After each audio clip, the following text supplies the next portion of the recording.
Pwede po ba magpa-cancel ng multipurpose loan application sa GSIS? In process for AAO approval pa po ang status. So the moment na nag-apply ka gamit ang GSIS Touch ng MPL sa GSIS, ito talaga automatic yung lalabas in process for AAO approval. Anong ibig sabihin nito? Si AAO papasok sa kanyang account doon na mayroong application ng loan galing sa iyo. So may option si AAO doon either to confirm the loan para si GSIS yung mag-process sa granting or to disapprove the loan. Yung mga AAO natin, meron po yan silang mga process kung ano yung basis nila to confirm GSIS loan applications.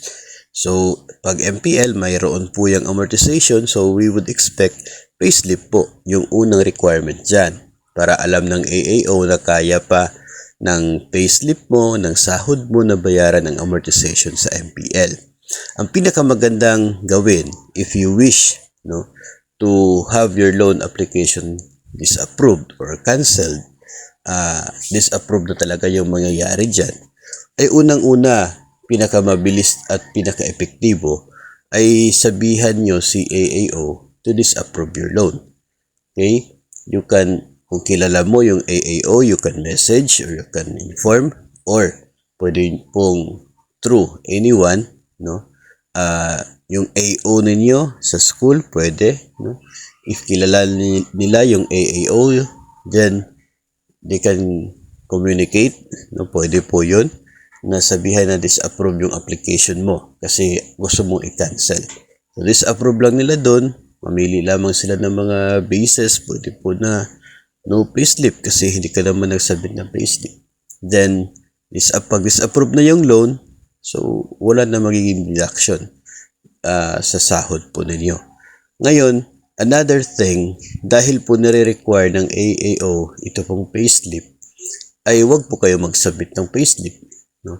Kapag hindi kasi na-actionan ang mga GSIS loan applications after 7 days, ay automatic na po yan nga disapprove. Automatic disapprove po yan after 7 days kung wala pong action ang AAO. Hindi po yan tulad ng mga bills na will lapse into a law.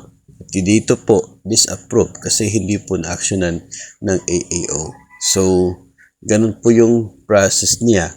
Pero may mga nababasa tayo na komento na sinasabing hindi naman sila nagsabit ng payslip pero inapprove pa rin ng AAO.